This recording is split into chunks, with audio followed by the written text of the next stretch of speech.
The age of the Earth has always been a well-debated topic in the scientific community between secular scientists and Christian scientists.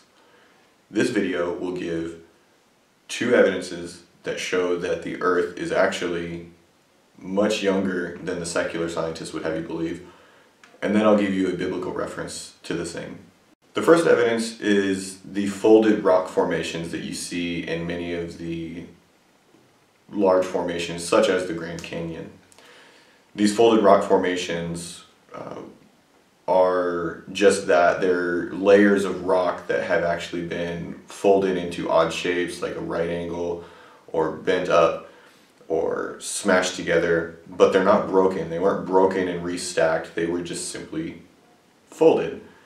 And secular scientists would have you believe that this happened through millions of years while the sediment was still soft, or a popular belief is that the heat and pressure, because of different events, would have made the rocks pliable. Now there's a problem with that one specifically, and that is that, for example, metamorphic rock, when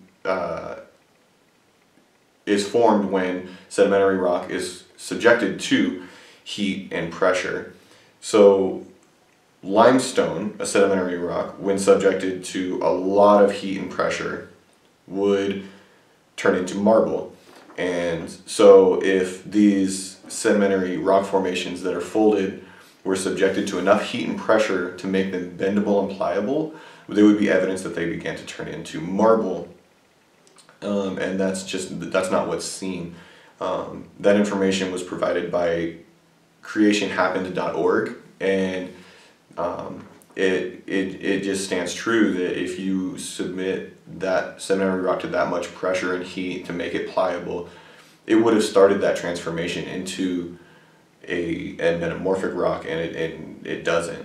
The more likely explanation for these bent rocks would be that a catastrophic event such as a worldwide flood layering these sedimental deposits so quickly that that all the layers were able to bend together and create those sharp angles, or those areas that it looked like the rocks were pushed together so quickly that the rocks hadn't actually had time to form into rocks. They were still just soft sediment, and then after the layers bent all together, while they were still pliable, before they hardened, they bent, and then they formed into the solid rocks that we see today. In this first picture, you can see that the rocks have been completely folded over themselves and did not break in half and then restack like you would have expected a rock to do if you were to take one in your hand and try and fold it over on itself like this.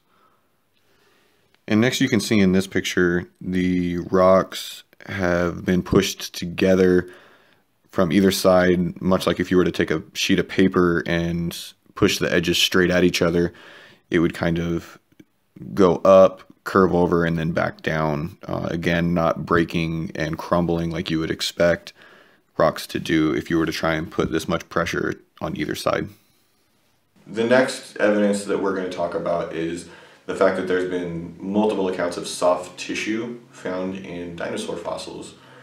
One of the most early and notable, I believe it was the first, was Dr. Mary Schweitzer found blood vessels inside the thigh bone of a T-Rex. The Smithsonian actually published an article on this. Here you can see in a picture from the Smithsonian a magnified picture of the soft tissue that was found inside of a leg bone of a dinosaur, showing that the dinosaur had not fully decayed as one would expect from the length of time that old Earth or evolutionists would have you believe. It was proven that it was soft tissue from the dinosaur and not from, say, a bacteria or something that had invaded the tissue, because it contained specific proteins that would not be created by bacteria. Now, the biblical reference for a young Earth is from the first book of the Bible, the book of Genesis.